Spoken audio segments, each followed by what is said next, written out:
le tun huna hian United Pentecostal Church Lunglei District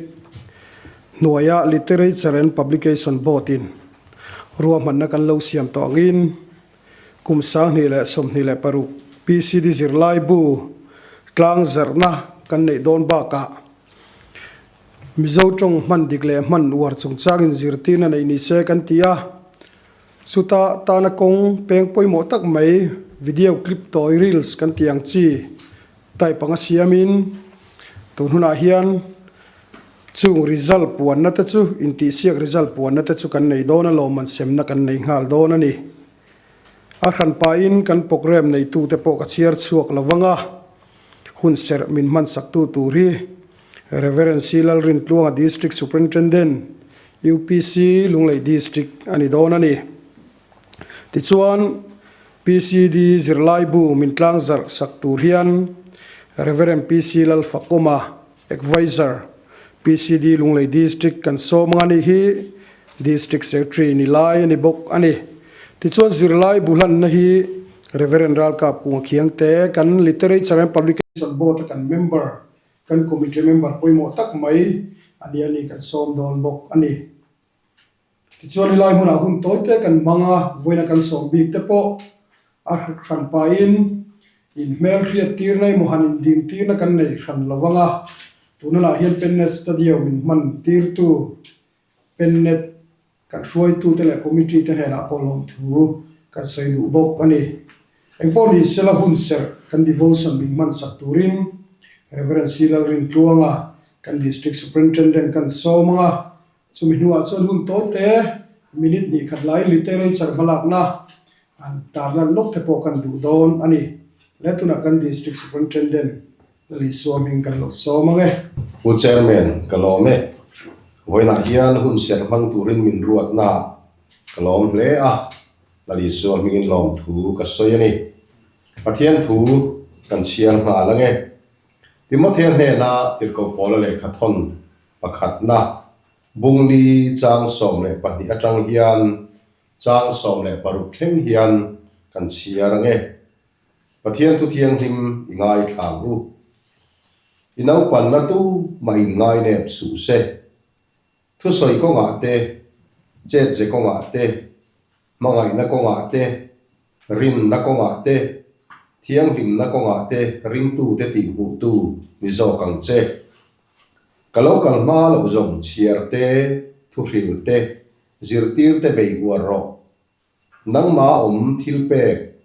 hrillok anga upa ho te kut ngata pathian in anei tir chaka thla thlam su mi zong ne la isot na lan thei nan chung thila te chuan tai ma la chuwa chuan in mang zo ro nang ma le zirtir na chuan film khurla chung thil ti in reng ro chu tiang ti in nang ma le thungai thatu te chui chandam don zuk nia athu kan chiar te lalpan mal min som sakro se amen voina hian ring tu nuna thil poimo dip mai chu ziak le chiar hi ania khovela kan chung hian ziak le chiar hi abang thei don lova thu fing pakhat chuan mi hring nun hi kan thi ma chu in zir na hi rin akhata ama ro chu mi hi a in zir pe to lo chuan a thi ni mai a tirim mai ni chu tiang chuan ziak te chiar te kan ma so na alan thei na na in zir le in chiar te hi kan ti reng turani a chu tiang zer chuan voina hian district PCD Zirlaibu alian le ate abuthar release an omte le ziak tu kan han nei te hi aro ui ka ti a le khabu ziak te hi thil na mai ani lova ke hi seminar paper te kan buat sai tur te hi casual na sa he thina chutiang chukania voina po le khabu release tura buni lai mai kan han nei thei te le hetiang ang ani thei na na ziak tu tha tak tak pathian in min han pe te ziak tu te thorim na te hi aro pui ka ti a an fak om ka ti khop maya pathian le an mani ne na po lom thu ka soyani ti chuan kan chiar ta kang khan chiar te thu hril te hi bei war zel tur kan nia mi zong ne na kan sot na lan thei nan chu tiang thira cho in mang zawa thei to chuat tur kan ni ti hi voina kan tar lan du le kan nun pui poimo per tu te jingami nia ka hiat kan soi chuani le kan thu siar le kan ti ri te lalpana tharimal ni som sakro se amen kan tong try nge lalpa isu min mangai tu voina hian nangin ni ko khan ho te himin kha tham ho lova malam pana iram ta na ke kan pe na tur konga district literature committee te nangin min pe a ruai tu angai na khia mi fel tak tak te min pe a ti chuan lalpa lunglei district kan kalzer na konga PCD te Zirlaibu tur te voina hian release thein literature balak na wang tenan om thei ta a engkim hinang ma atanga chuwa nang ma wang kan hu le kan nei ni ti kan riat hian kan lo me ma ine na lom thu kan thrila che ti chuan le kha buziak tu te po fel le thatak tak nangin min pe a le khaziak te hi atimi tan lo chuan atimi tan po ni se lalpa ahar sa ma hun le tha ngai tu na tam tak sen angai thi amai ro chungin kan ziak tu te om puya le kha bu thatak mai kan nei thei tur te hi ine na lom thu kan thil che ni nang ma awa ga thokrin te hi tam takin mal som la budang ziak le zel thei tur po in nangin tran puyang che hemi piala ma ni te reicharin ma ala na kal zela po lo man sem tur te po lalpa kan la nei le to na I ko khan ho hinangin min ruaya kan ne na hian I omani ti kan hu hian kan lom thi ne ma nangin min ruai la min om pui zelang che kan hun ti thiang himla engkim iro pui na ta na min man sak tu rin lali su I bing thiang himin khongai na I ne na lom tu sei chungin kan dil thare amen le kan lom Welcome district superintendent chunga lom thu kan soi ni literature and publication board thian kumina hian ma kan thei to pin kan la ve a kan malam na lang sarjinga kumtin district PCD Zirlaibu buni hi kan publish thina ti chon na kuma zir tu ri series thar zir to ni se tin district PCD huai tu lam ten literature lama ngin na ten siama committee ngun takin na ngai tua ti chuan alian Zirlaibu te ate Zirlaibu te siak turin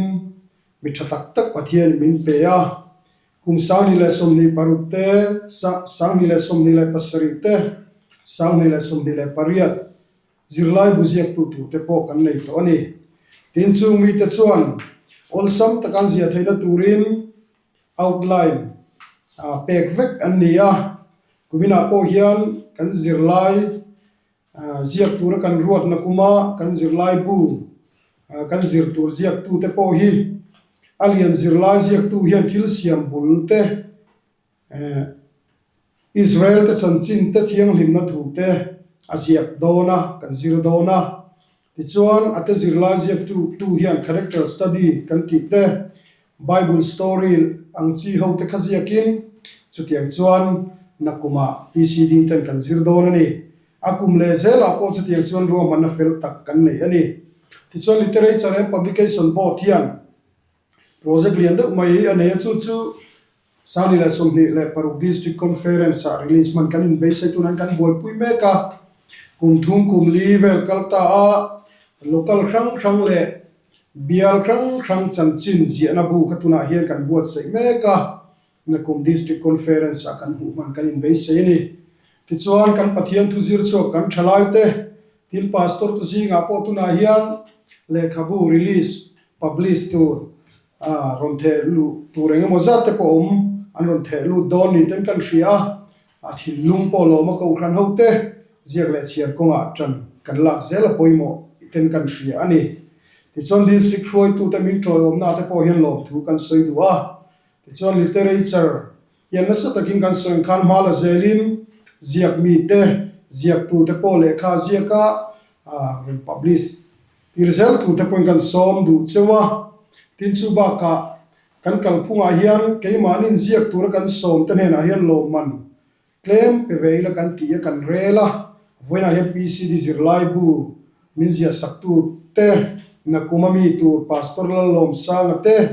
Dr. R walal mga isa at kan ne anong thebo ka kan loma ani khaloman kan pedon bok ani tichuan le khabu publish tura ron thelu te kan lo chua sakta ne na ero chuan red mumal taksiamin press bill za som ni press kan khul chuana za som ni hi kan khul chua huna pe khnal ni se ti te poin ziak mi te han ti purnan ruwa man na te kan siamani ti te kha lipui te hriata kan soidu hrim bokani remchang masabera pathiani hun tha min penga kan le khabu hui le tha enge mozat kan stock te po ki reduction sale te kan la nei lenga chudi ko ma chun tlang thang pentecost ko khan ten pentecost kut nu kan su nu kan thu le hla te hi min lo rut sak fo turin voina hian he program kal tlang hian kan som du chewani le tuna chuan PCD Zirlaibu min tlangzarh turin Reverend PC Lal Fakoma advisor PCD Lunglei district somanga ani point thu toy soi tur ani mai thai khung lo sela ane na hun ka la nanga chumi zo chuan PCD Zirlaibu lan na tong trai na kan Zirlaibu te pathian na min lan sak turin Reverend Ralka pu khiam te kan som don ani le tuna chuan kan advisor kan district PCD Lunglei district lali soming kan lo somange le voina hei hriat angin PCD Lunglei district ten hun rei takatanga kan lo kal pui to Lunglei district Pentecost ko than hotena kan malam hun kal zel turata na pol pui mo de mai UPC Pentecost ko than te kanin nga na le kan zung kan bol pui tak mai ania chetiang pol adin chu ania chetiang ang chuan Zirlaibu te nein pol angin thuzir te anei thina ni kan senior kun kalmasa a melo kai hroi to tu de zong zong in chetiang chu Zirlaibu te lo siamin tiang khan thei pato pin ma lo la to thina chumi zer chon tu thang hian nung takin PCD kan han kal hi alo mom emaya big takin kan senior tun huna po pukung te ani ziak te poi hun tam ta kan lo zir to chetiang chuan kan senior kal chuak to te pensioner engmo sak te pon PCD Zirlai hi an lo ziak to thin ani chetiang chuan kan lo zir thina ti chuan chetiang anga Pentecost ko than ho nung ta ka kan kal theina turata na bul lo tum tu le sul lo su tu te vai na hian thin luin an thre thara yan he na hian lo thu kan soi thar hrim du bok ani ti chuan hei tun huna Zirlaibu thadeu mai kan ngai thak ta kan khan series ni lai mai siam an han nia series thara siam le an nia alo mong khop mai hi kun kal to de wa khan hei tuna kan pennet editor una pa thuanga president ni lai hian kan soi hawa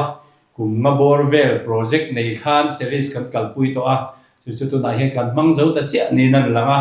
chuan chu ta tang chuan tu na hian series tharin kan han kal le don ta ania alo khop mai Zirlaibu thar deuh te kan nei dona chang chuan zirnuam ti deuh in kan zira chang chuan thu har dewe han ti chang te po kan neya aziek tu te in buat se dani nang lo sam te ve wangin chu veina po hian heng kan Zirlai te hi kan hlok pui tu le kan tun lai hun mil zel standard siam chho ve zel an nia chutiang ang chuan tun huna po Zirlai kan han nei the to hi lo khop maya tuna kan ziek tu te po hei alian ziek tu hi kan ngai thak ta kan khat una pa wanal mangai sanga Dr. wanal mangai sanga ania khobel thil tak po thiam na thuk tak nei ni in PhD holder ania chutiang ang mi chuan an han zia ka lian te po hi thale tura kan maya aro pui hle ani tin ate ziek tur ta na hian kan pastor te zinga po ziak mi te akan nei pastor lalo sangan ani nan ziak boka ani po ziak ka rombol thim ti tang kut nu tam tak lo nei to ania anni na hetiang anga hun an han manga num ha an han nei hi ro pui khop mai PCD ta ta na po pason na ro pui tak ni tura te kan ngaya an chuma hian lom thu kan soi tak me wani le ti chuan hian kan tlang zat me nga thaw me PCD Zirlaibu alian Zirlaibu Unapa lalmang isanga ziak lalmang isanga ziak hi pathian ko ran hote PCD ten thattak anzira lo puina nan mana pathian mal somnan dun ni tin tur ta na lal parong go tu hian lali so mingin tlangzarh here tu gam dong lal pan mal som lo se chuan hei ate a boka ate zirlai tur kan an tia hei kan sui le lok anga PCD te hi kan han huam china hian kum lama hian vitlia chi kan nei lawa kum som panga som puruk a then pe chu som pasari do lai te po hi PCD member zinga kan nei ani chewang chuan kan nau te an zir na ponga an khiat na ponga a in thau thei khop maya then khat chu nursery po lakal manglo anom lain then khat chu BA hanzir phathuak thuak to te po kan nei boka chitiang ang ge pani wang chuan kan ho tu ten rom hana siamina lian le te an han siam aria te chuan tu nu na po ate zir tur bi kan han siam le a te chuan ate hoin zir tur ziak tu khu chu kan soi tong kha pastor la lom sanga ane tu na hian hawlom bial tu pastor ni na omme kani te chuan ani buat sai hi tanzir don bok ania content ero chu kan chairman ina soi tong kha kan soi vek to lawanga chu kan Zirlaibu PCD ate zirtur pastor lalom sanga ziak chu atuna hian PCD ten lok taka anzira anlo thanlen pui tatura ta naman gori nge tinan lalparong ko tu hian dali so mingin tlangzarh le ole kha te tong sela met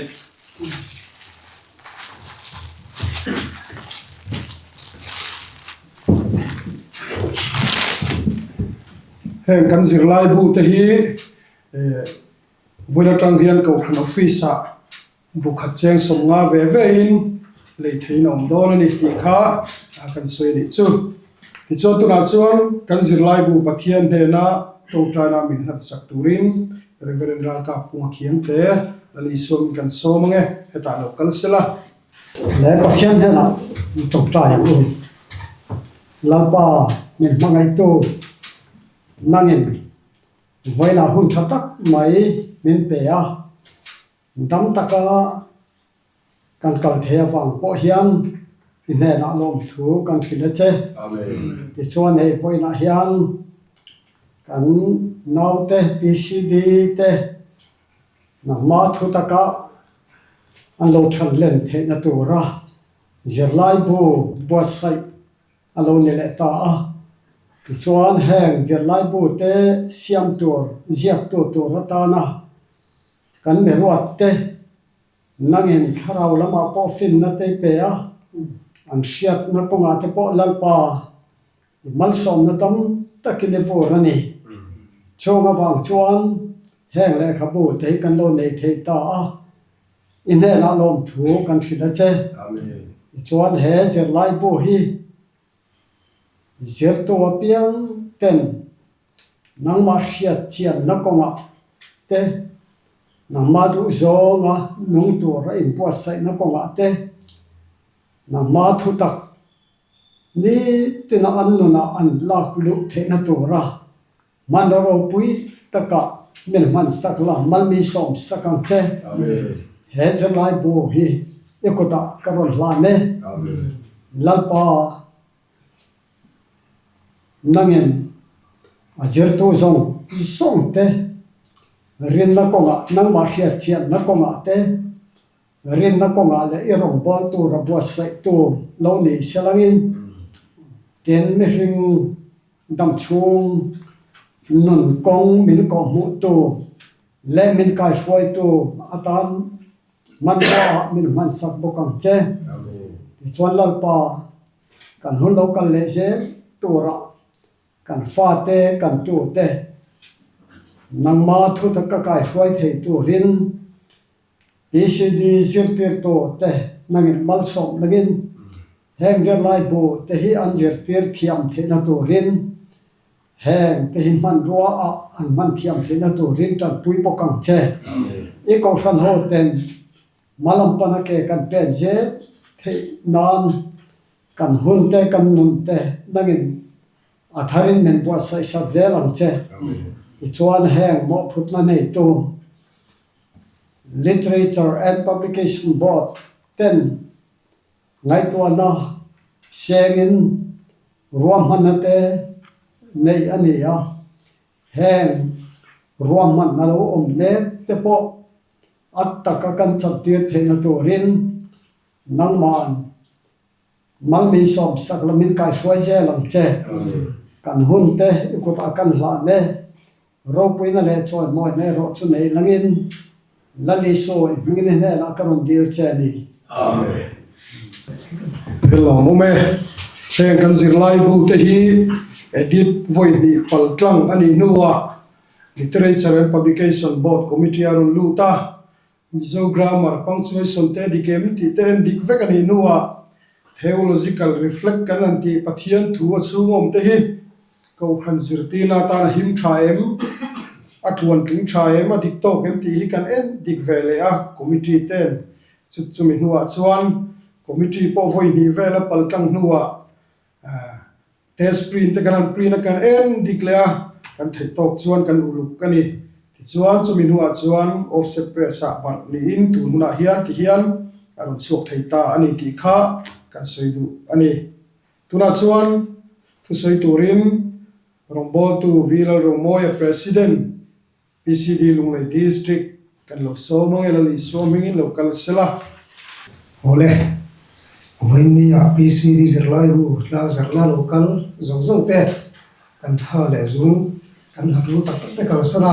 he hme local te zawai chuwa PCD ayo in long thu kan soini achina kan district ko ran pui sarkari na soi to a kum sang hi le som hi pa thun kuma Zirlaibu te kan zir zo do na ma lo soir khan engtin nge kan tiang ti kuma ro kan an rela ti chuan Literature and Publication Board a hian thleng ve photila tin ro rel den pasa anni hu takin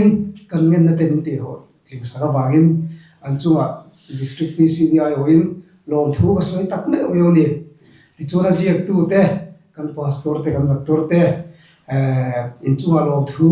kan soi ha di box sela hei PCD te hi kin lo ko ran ban poi mo tak tur ten dia PCD te thatak kan din hi chuang na kila ko ran pui a te po thatak kan din don ti na ni wangin le khabu thatak min ji saka wa poin in chunga lom thu PCD ayo in kan soi tak me yo ni voinia PCD foi tu te kan loma local kim vek po kan cha ka ma se thina wangte tiangin engemo nathira wangte local theilawa kha ge mi hre thim na kan ge na voina local te po hi lom ta min pom satur kha kan in nge khal bok di sela khati zong ha sei thei to ni me sela ti chon PCD te hi hele khabu zir thei tur ta na bo se wa hian in chunga kan lom emani ti kha kan sei no le ni e kan obe ome tuna chuan mizo tong man digle man war video Reels Insiamsiak kha result kan puang do na tin lo man rang te po sen na hun kan nei anga hei kan program mi lo clear tu te na kan soi lo chu heng Zirlaibu te hi bial level ate local level ate kan zir tir tu te kan PCD zir tir tu ten ati ral le ale konga kan nau te na tang min la pui kan dua voina hian kan som tak me chewani tuna chuan Dr. R Vanal mangai sanga treasurer Literature and Publication Board kun mang turin kan somani hian mizo tong man digle man war video Insiamsiak result puan na nenga lo man rang sen te po anenga voina kan Reels Insiamsiak na dong tura kan kau khom te hi azat na kan lakhrit lo eng zat nge ni ti lo manin dong don ni local ro kan ti top maya chuan ani fel fai takin alo ti tura ngai la kan so mange Chairman, kalome, hey, Literature and Publication Board UPC Lunglei District in Mizo Trong Man Dingle Manuar hi kan ngai poi moi me ma hemi puan hian seminar te po ano bo sei to zero resource person zero mu tu ada pon mi thiam tak tak Mizo Trong lama mi thiam tak tak te po kan lo roi to ania chumei pa ka video clip atoi Reels samchi hanin siamsiak hi omle theise tin kan rel le a chu ti lo tling turin kan han soma Lunglei district chunga local PYD tina le kha te po kan pe a engam moza ta lo lu ta chumi nu en dik tu lampang committee la kan han en dika chuta chuan ti hen lo man pakhat na tanga pathum na le consolation prize local thum tan kan han siam bok ani tin he lo man kan siam hi men to le poisa fai keng tela poisa fai za ti chu seilam kher to lo mai ang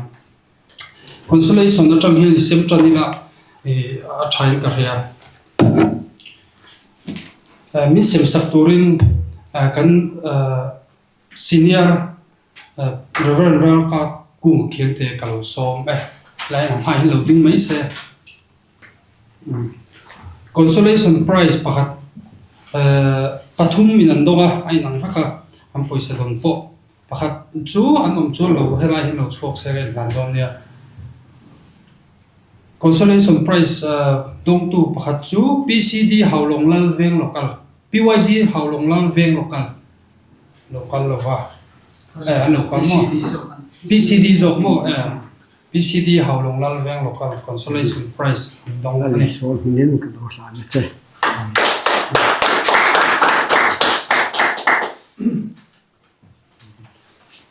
dong tu dong le chu PYD Zion local veng là số miếng cái đồ làm thế consolation prize dong tu dong le atop na chu PCD luang wal local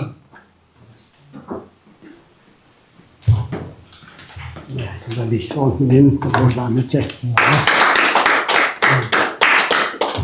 an lo ma lo ko lo ti khan thun na me lo thot sakle se tu na pakhat na tanga pathum na sem turin kan district UPC Lunglei district superintendent Reverend C Laurin Tluanga lo so me lai lo ding le se pathum na tang kan sem leang Literature and Publication Board UPC Lunglei District Mizo Tron man dikle manwar inzir na video clip in siamsiak pathum na lo tu local chu PYD theriat local anni so file memento keng ani Literature and Publication ayo in lari so ka che hina la tu chu PYD Moltrom electric local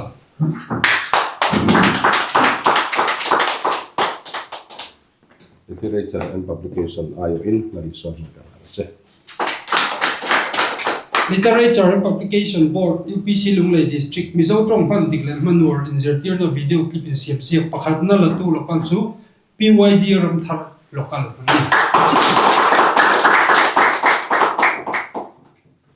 Literature and Publication Board ayo in lari so ka che lo ma khati zong kha program ko man thei chung ni ka lo ma lo mo me tuna chuan lom thu soi na le kan le khabuziak tu tan he na thil pek lan na min le sakturin Literature and Publication Board kan member robotu kelarin tuanga kan so manga ti chuna top trong trai na hi pastor lan lo sanga halong bial tu pastor kan Zirlaibu ziak tu pakhat ania ani top trong trai hi min le saka kan hun kan ti to banga ti chuna office chung lama khian thing puite kan in hodon ne ti dekha kan soidua kan so vek chuni bona local te hi letuna chuan rongbol tu kelarin tuanga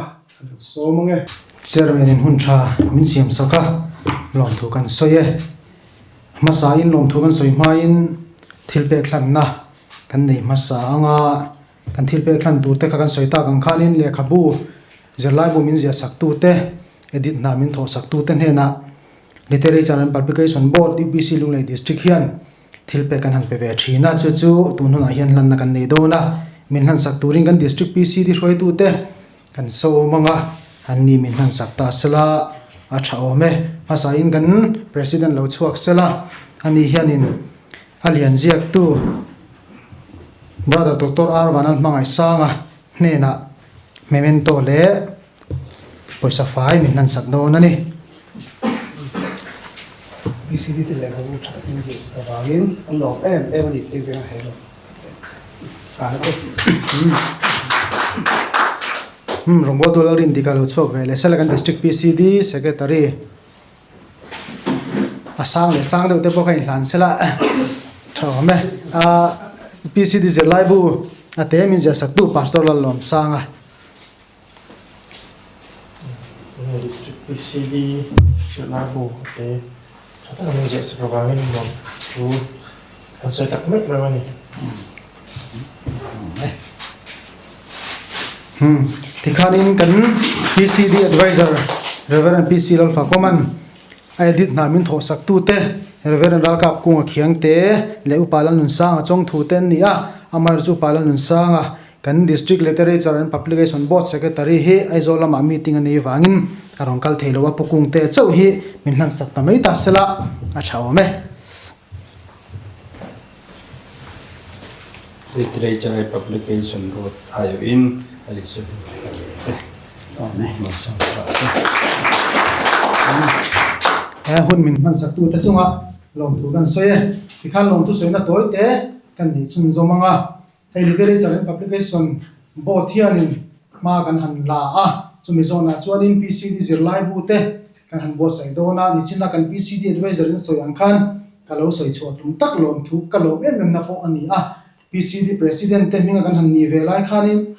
PCD Zirlaibu wa hi akum ma chok phian kan rel thina hau tak khop baya literature board te po kan ti boya he mani PCD board te po kan boy thina chumi chu solve na tur ta na ti in kumnga dai tok mai kharwa manam kan tia azir chiang tu te kan ro ta he kan advisor te pon mizir chiang saka than he ma takin na kan thoka chumi ajo kumnga dai kan han siama tuna hianin PCD zirtir tu ten roi tu thar ten kum thum dai turan ro ro man le ana chang anan ria roi tu ma sa te I malak na bozuya a tha chu enton na chang na ria hi kalom hle maya tikhanin literature putan han hlana ani literature board ten kan han rela sangni sumhi le pariat theng dai tu Zirlaibu ziak tu te po kan han ni le vek to ani a kha ro man na thata kan in ka ria PCD roi tu te chunga fo themu takin masabel ta na lom tu kan soya tina ziak tu te hi kha poisa le memento te kan han in hlan ve a in hen lo le chon ka ria ai kan pu kan a chairman in a biak un ngai to phe chuan lo tiam bia chan kan ring dewa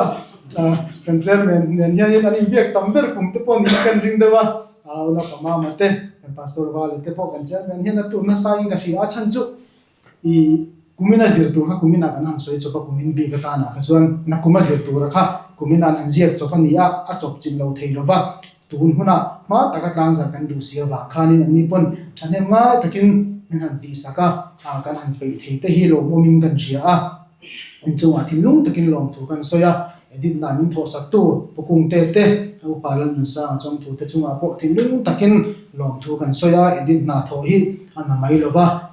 mani a hen pressure hi tam em a ti diglo palte ti sol palte alo ma wangin ani in that takin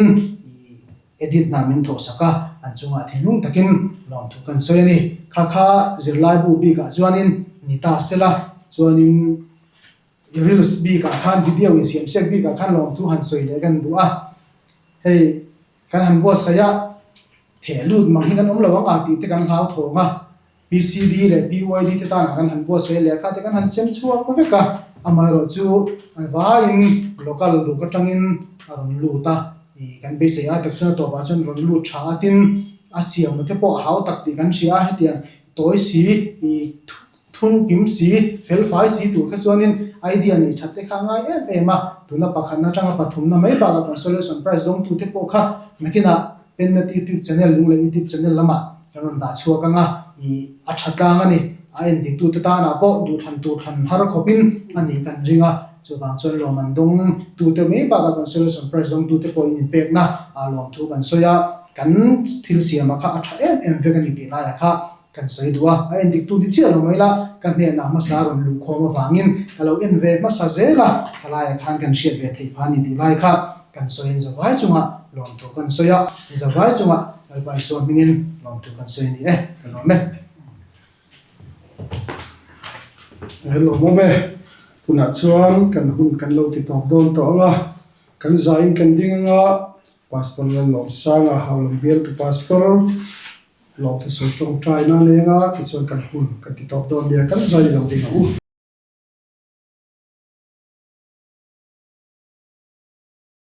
lo trong trai yang lalpa kan pathian voina literature and publication board UPC Lunglei district tena kan program don le kan ruang man na te inne na kan ron khente min riat saka chuang ka hun kan man thei wangin lom thu kan ri che Lunglei district thi sinai rei ko san ho te nangin min suai zela kung tin reng in ma kan so na kan ne na nangi omren thi ti chuan nei thu le la ko san kan ni chungin ziak le chiar te zirtir ti hi ko san ten kan na pui pui mo te zinga mi ani angin sumilama ma la tu literature and publication board te po nangman I tho puyani ti kan sia thian lom thu kan ron suye in voine kan program pui mo tak no pang te en kol na tur ko nga Zirlaibu tlangzarh na kan nei na te po lalpa kan Lunglei district PCD te po athari ni kuta kan in kol tire kan suai tu te nangman tho pui la in Lunglei district ka bial tin local tin zirtir tu zong te po antan kan tung tra ya voine he kan Zirlaibu tlangzarh mang hian Lunglei district PCD te tharin mal min som la kong dika min suayang che I khongai na kutchaka kan in la ne lom thu sei chungin la lei sei mingin kan di la che amen